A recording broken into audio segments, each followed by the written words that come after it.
करने वाले हैं फिनो पेमेंट्स की और दूसरी तिमाही के नतीजों पर बात होगी और इसी के लिए हमारे साथ जुड़ गए हैं फिनो पेमेंट्स बैंक के सीएफओ केतन मर्चेंट। केतन, स्वागत है आपका हमारी इस बेहद खास पेशकश में और नतीजों पर ही बात होगी। सबसे पहले जो टॉप लाइन अगर हम उसकी एवैल्यूएशन की बात करें ग्रोथ की, तो किस तरह से आपको नॉन इंटरेस्ट इनकम जो है काफ़ी प्रीडोमिनेंटली टॉप लाइन में आती हुई दिखाई दे रही है। साथ ही 20% रेवेन्यू ग्रोथ इस साल का जो आपने आंका है, क्या आप उसके लिए भी ऑन ट्रैक हैं? कविता, थैंक यू। हमारा जो बिजनेस है वाइल्ड हम बैंक है, लेकिन हम लेंडिंग नहीं करते हैं। हमारा सिर्फ ट्रांजैक्शन बैंकिंग का बिजनेस है। इसीलिए हमारे जो डोमिनेंस है वो सब ट्रांजैक्शन बैंकिंग वाले हैं। मैं आपका आंसर दो पॉइंट में करूंगा। फर्स्ट इज हमारे YOY ग्रोथ इज 18.2% और हमारे जो हाफ ईयर का ग्रोथ है इज 19.3%। सो हमारा जो 20% का जो टारगेट है, we are largely on the target to come through. However, it is not that हमारा जो 18 से 20% का जो ग्रोथ टॉप लाइन पे हो रहा है, उसके हिसाब से हमारा जो बॉटम लाइन ग्रो हुआ है for quarter it is around 41.5% and for half year it is around 50 almost 60%। सो हमारे जो पैरामीटर है, हमारा जो एक्सपेक्टेशन है, वो हिसाब से हमारी परफॉर्मेंस ऑन ट्रैक है।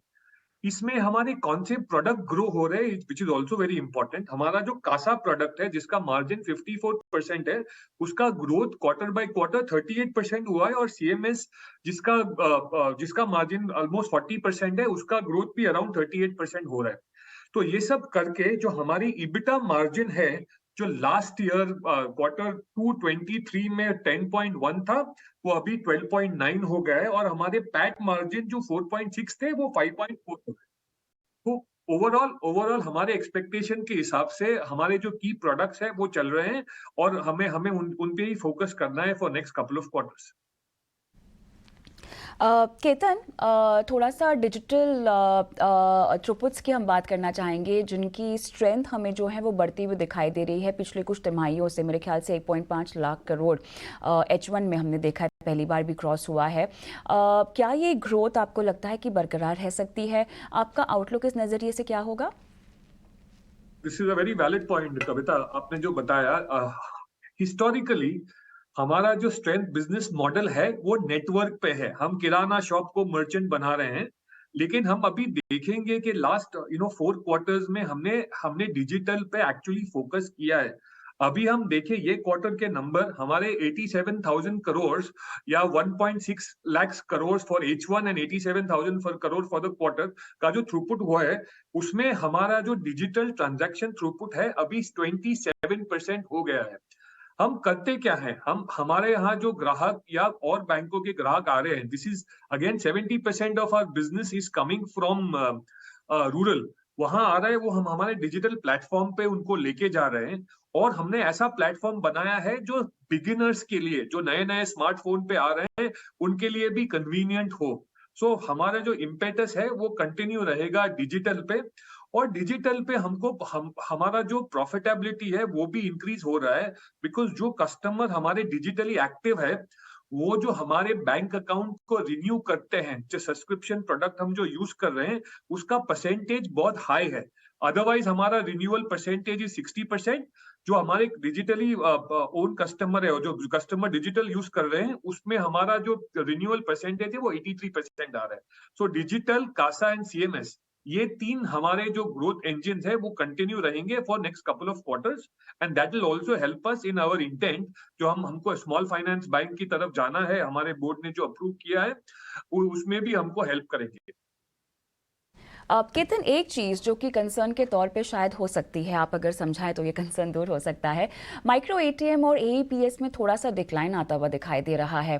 क्या होगी इसके पीछे वजह, आप कैसे पढ़ रहे हैं और आपका आउटलुक इस पूरे सेगमेंट में आगे आने वाले वक्त में? तो I think it's a very fair point और मैं आपको बताता हूँ हमारी स्ट्रैटेजी क्या है। हमारी स्ट्रैटेजी है ना, टिपिकली टैम है, ट्रांजैक्शन एक्विजिशन एंड मोनेटाइजेशन। सो आप हमारा पहले का भी मेरा जो आउटलुक देखेंगे, हमने क्या किया है for micro ATM and AEPS, it is a footfall business for us.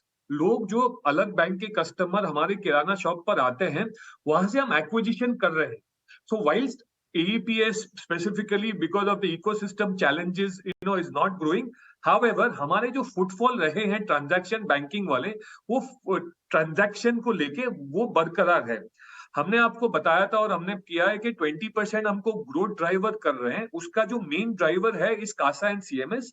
हमारे लिए ये ट्रांजैक्शन जो माइक्रो ATM, AEPS और रेमिटेंस है, उसका अहमियत इज अबाउट फुटफॉल, कि लोग आते रहे, हमारा फुटफॉल बढ़ता रहे, तो हम उसकी वजह से बाकी कासा और CMS और डिजिटल में हमारा प्रॉफिटेबिलिटी बढ़ाते रहेंगे। So if you ask me, is it a concern? Is it posing any challenges and on account of AEPS or micro ATM? The answer currently is no. Ketan, SFB licence को लेकर फिलहाल क्या progress है? Operations कब से शुरू कर पाएंगे? कोई टाइमलाइन देना चाहेंगे? सो हमारे लास्ट क्वार्टर में हमारे बोर्ड ने SFB एप्लीकेशन को देने के लिए अप्रूवल दिया था। अभी हम we are in the process of making that application. हमारा एक्सपेक्टेशन है कि by end of this calendar year हमारा एप्लीकेशन RBI को चला जाएगा।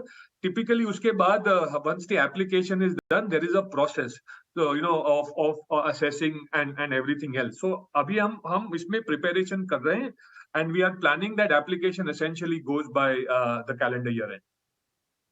ऑलराइट केतन, बहुत बहुत धन्यवाद, आपने समय निकाला और इतने विस्तार से कंपनी की नतीजों और तमाम योजनाओं पर हमसे आज बात की। कॉर्पोरेट कनेक्शन में हम रुकेंगे छोटे से ब्रेक के लिए, लेकिन ब्रेक के उस पार रुख करेंगे JK टायर्स के मैनेजमेंट की ओर। अनुज कथूरिया हमारे साथ जुड़ेंगे JK टायर्स से, जो कि नतीजों पर बात करेंगे इस ब्रेक के बाद।